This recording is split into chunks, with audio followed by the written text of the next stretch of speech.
میں ذرا چاہتا ہوں کہ یہ ذرا ویڈیو چلائیں تاکہ آپ سب دیکھیں کہ کس کو کہہ رہے ہیں کہ فورن فنڈنگ ہے.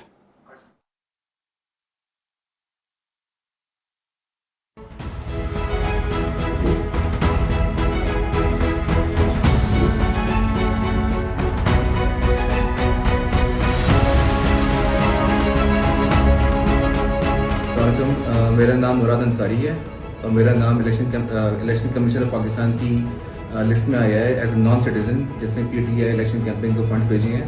تو میں جس کلیئرفائی کرنا چاہ رہا تھا کہ میں پاکستانی نیشنل ہوں اور میرے پاس ڈول نیشنلٹی ہے پاکستان کی اور کینیڈا کی.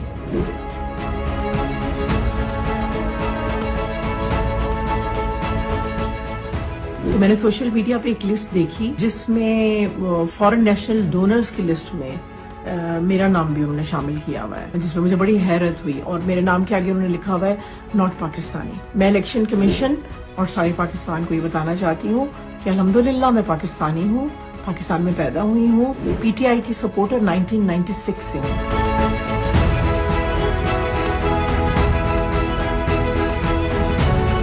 میاں اختر جاوید میرا نام ہے. 2013 میں پی ٹی آئی کا یہاں پی پی 89 پیر محل سے ٹکٹ ہولڈر تھا. میری کمپنی زین کاٹن پرائیویٹ لمیٹڈ 1992 میں رجسٹرڈ ہوئی تھی فیصل آباد میں، جس کی رجسٹریشن اور ڈاکومنٹ سارے میں نے دکھائے ہیں. میں نے پارٹی کو 10,000 روپے چندہ دیا تھا، جو کہ انہوں نے ابھی میرے دوست نے بتایا کہ آپ کا نام فارن فنڈنگ میں آ گیا.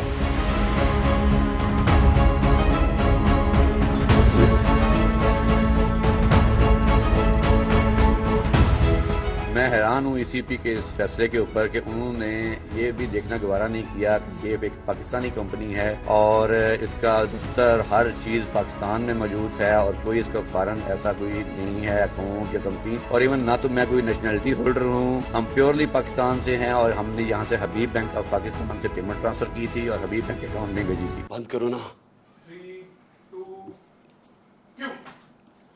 جی تو یہ تو انہوں نے کہا، یہ آپ نے خود ہی ان کی زبان سے سن لیا، اور یہ زیادہ تر اس طرح کے لوگوں کو کہا گیا کہ جناب یہ فورن فنڈنگ کر رہے ہیں. دوسری انہوں نے ایک اور بات کی، اور انہوں نے کہا کہ ایک ووٹن کرکٹ کلب سے پیسے آئے ہیں، اور ووٹن کرکٹ کلب کا جو مالک تھا وہ ہے عارف نقوی.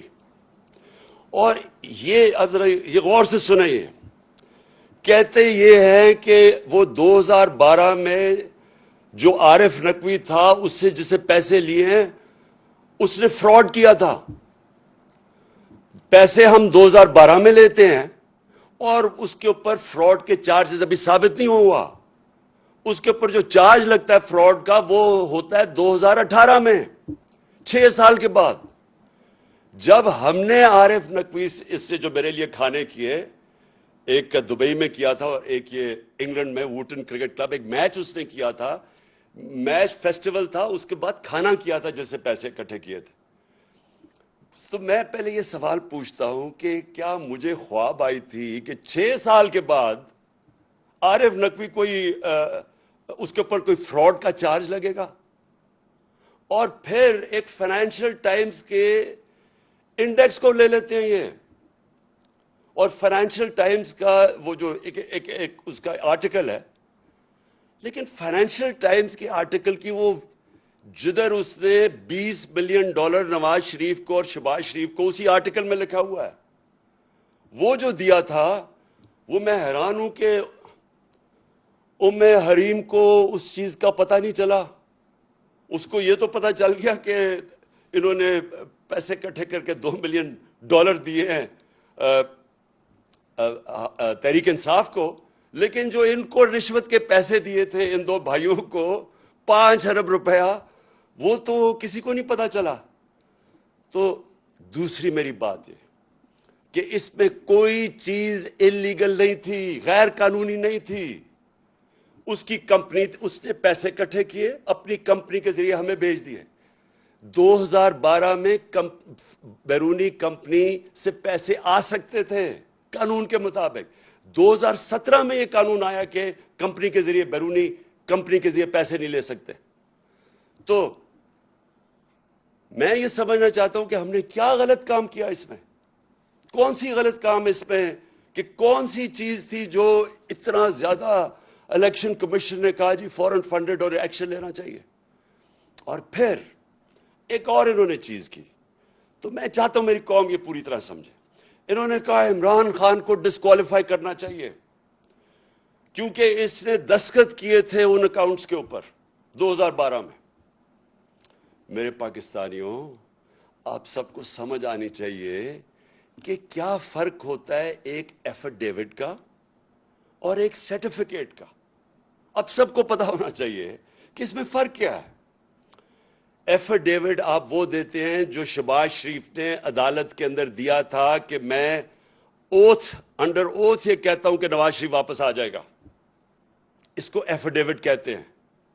ایفیڈیوٹ وہ ہوتا ہے جب اگر میں اپنی پراپرٹیز بتا رہا ہوں الیکشن کمیشن کو کہ میری کون کون سی پراپرٹیز ہیں, یا اس کو جب اپنے کاغذ درج کرواتے ہیں تو تب آپ ایفیڈیوٹ دیتے ہیں کہ یہ ساری پراپرٹیز میری ہیں اور میں اس کو ایفیڈیوٹ دے رہا ہوں. سرٹیفکیٹ کا بالکل مختلف مطلب ہے. اب میں شوکت خانم, میں آپ کو مثال دیتا ہوں. شوکت خانم کا سالانہ جو کہ بجٹ ہے وہ تقریباً 16 ارب روپیہ ہے. میں ہوں چیئرمین بورڈ کا. میرے سامنے وہ آتا ہے بجٹ, وہ سائن کروانے کے لیے جو یہ سرٹیفکیٹ جس کی یہ بات کر رہے ہیں شوکت خانم کا. اکاؤنٹنٹس ہوتے ہیں ہمارے, انہوں نے پورا دیکھا ہوتا ہے, پھر وہ آڈیٹرز وہ دیکھتے ہیں اس کو, پھر وہ مجھے بیٹھ کے کہتے ہیں کہ جی ہم نے یہ سارے اکاؤنٹس دیکھ لیے ہیں تو اب آپ اس کے اوپر سائن کر دیں. اور جب میں سائن کرتا ہوں تو میں یہ کہتا ہوں کہ to the best of my knowledge, جہاں تک مجھے پتا ہے یہ اکاؤنٹ ٹھیک ہے, کیونکہ میں ان کے اوپر رلائی کر رہا ہوں. میں نے تو 18 ارب کی کوئی اکاؤنٹنگ نہیں کرنی, میں تو اپنے آڈیٹرز اور اکاؤنٹنٹس کے اوپر کہوں گا. تو یہی وہاں ہوا. اس پہ لکھا ہوا ہے کہ جب انہوں نے میرے سامنے یہ پیش کیے تو میں نے کہا جہاں تک مجھے پتا ہے یہ ٹھیک ہے, اور سائن کر دیا. اس کے اوپر یہ کہ سارے نون لیگ بڑے خوش ہوئے ہیں, یہ شیطان کے چیلے بڑے خوش ہوئے ہیں کہ جناب وہ موقع مل گیا, راستے سے ہٹانے کا اس کو موقع مل گیا. ویسے تو یہ ہٹتا نہیں ہے, جو مرضی کر دو, یہ عوام اس کے ساتھ کھڑی ہو گئی ہے, قوم بیدار ہو گئی ہے, تو چلو اب ٹیکنیکل ناک آؤٹ کرو, کسی طرح کوئی چیز پکڑ لو. ان لوگوں کو شرم آنی چاہیے, شرم آنی چاہیے ان کو. یہ جو پرائم منسٹر یا کرائم منسٹر اور اس کا جو ابھی بیٹا وہاں سے ہٹایا ہے پنجاب سے, 24 ارب روپے کے ان کے اوپر کرپشن کے کیسز تھے. یہی الیکشن کمیشن تھی, انڈر ٹرائل تھے دونوں. اس الیکشن کمیشن کو شرم نہیں آئی کہ 2 انڈر ٹرائل 24 ارب روپے کے کیسز, اور اس الیکشن کمیشن نے اجازت دی اس کو الیکشن لڑنے کی. کون سے دنیا کے ملک میں اس طرح کے چوروں کو الیکشن لڑنے کی اجازت ملتی ہے؟ کدھر تھا یہ الیکشن کمیشن تب؟ ایک ایک چیز ڈھونڈ کے آپ بتا رہے جی وہ کسی نے کوئی $100 دی, فوراً فنڈنگ ہو گئی. یہ نہیں آپ کو نظر آیا کہ ملک کے ڈاکوؤں کو آپ نے الیکشن لڑنے کی اجازت دے دی ہے, اور آپ نے باقیوں کے دیکھے 60% کیبنٹ ضمانت پہ ہے. کون سے ملک کے اندر ضمانت پہ لوگوں کو الیکشن لڑنے کی اجازت دی جاتی ہے؟ کدھر تھی الیکشن کمیشن تب؟ اور ان کے ساتھ مل کے